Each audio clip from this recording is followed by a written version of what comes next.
Perguntas e respostas de O Livro dos Espíritos. Livro 3. As Leis Morais. Capítulo 3. Lei do Trabalho. Necessidade do trabalho. Pergunta número 674.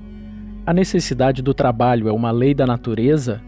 O trabalho é uma lei natural e por isso mesmo é uma necessidade, e a civilização obriga o homem a trabalhar mais porque aumenta suas necessidades e seus prazeres. Pergunta número 675. Não se deve entender pelo trabalho senão as ocupações materiais? Não. O espírito trabalha como corpo. Toda ocupação útil é um trabalho. Pergunta número 676. Por que o trabalho é imposto ao homem? É uma consequência de sua natureza corporal. É uma expiação e, ao mesmo tempo, um meio de aperfeiçoar sua inteligência. Sem o trabalho, o homem permaneceria na infância da inteligência. Por isso, ele não deve seu sustento, sua segurança e seu bem-estar, senão ao seu trabalho e à sua atividade.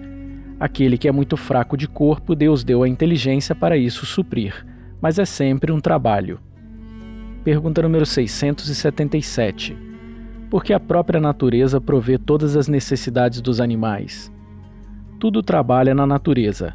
Os animais trabalham como tu, mas seu trabalho, como sua inteligência, é limitado ao cuidado de sua conservação. Eis porque entre eles o trabalho não conduz ao progresso, enquanto que no homem ele tem um duplo fim, a conservação do corpo e o desenvolvimento do pensamento, que é também uma necessidade e que o eleva acima de si mesmo. Quando digo que o trabalho dos animais é limitado ao cuidado de sua conservação, entendo o fim a que se propõem trabalhando. Mas eles são, inconscientemente, e tudo provendo suas necessidades materiais, agentes que secundam os desígnios do Criador, e seu trabalho não concorre menos ao objetivo final da natureza, se bem que, muito frequentemente, não descobris o resultado imediato. Pergunta número 678. Nos mundos mais aperfeiçoados, o homem está submetido à mesma necessidade do trabalho? A natureza do trabalho é relativa à natureza das necessidades. Quanto menos as necessidades são materiais, menos o trabalho é material. Mas não creiais com isso que o homem fique inativo e inútil. A ociosidade seria um suplício em lugar de ser um benefício. Pergunta número 679. O homem que possui bens suficientes para assegurar sua existência está isento da lei do trabalho? Do trabalho material, talvez, mas não da obrigação de se tornar útil segundo suas possibilidades, de aperfeiçoar sua inteligência ou a dos outros, o que é também um trabalho. Se o homem a quem Deus distribuiu bens suficientes para assegurar a sua existência não está forçado a se sustentar com o suor de sua fronte, a obrigação de ser útil aos seus semelhantes é tanto maior para ele quanto o seu adiantamento lhe dá mais oportunidade para fazer o bem. Pergunta número 680. Não há homens que são incapazes para o trabalho, qualquer que seja, e cuja existência é inútil? Deus é justo e não condena senão aquele cuja existência é voluntariamente inútil e vive na dependência do trabalho dos outros. Ele quer que cada um se torne útil segundo suas faculdades. Pergunta número 681. A lei natural impõe aos filhos a obrigação de trabalhar por seus pais?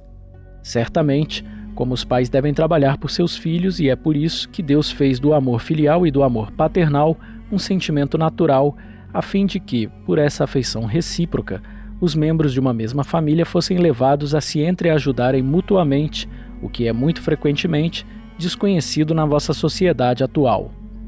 Limite do trabalho. Repouso. Pergunta número 682.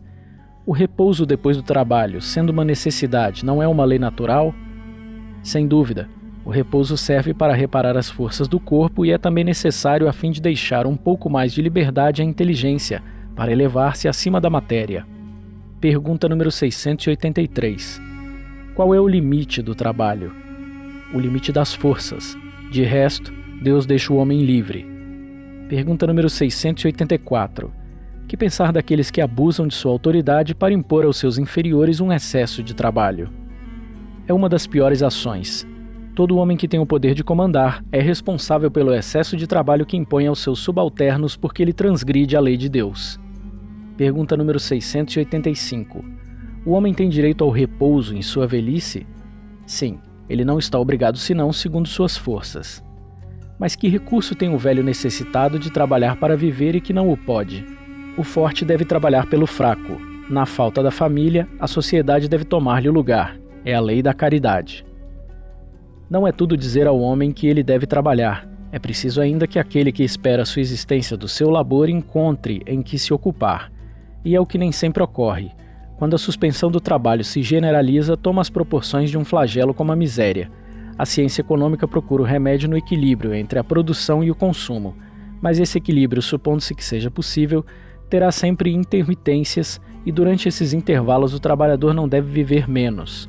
Há um elemento que comumente não entra na balança e sem o qual a ciência econômica não é mais que uma teoria: a educação. Não a educação intelectual, mas a educação moral, e não ainda a educação moral pelos livros, mas aquela que consiste na arte de formar os caracteres, a que dá os hábitos, porque a educação é o conjunto de hábitos adquiridos. Quando se pensa na massa de indivíduos jogados cada dia na torrente da população, sem princípios, sem freios e entregues aos seus próprios instintos, deve-se espantar das consequências desastrosas que resultam? Quando essa arte for conhecida, cumprida e praticada, o homem ocasionará no mundo hábitos de ordem e de previdência para si mesmo e os seus, de respeito por tudo que é respeitável, hábitos que lhes permitirão atravessar menos penosamente os maus dias inevitáveis. A desordem e a imprevidência são duas chagas que só uma educação bem entendida pode curar. Esse é o ponto de partida, o elemento real do bem-estar, a garantia da segurança de todos.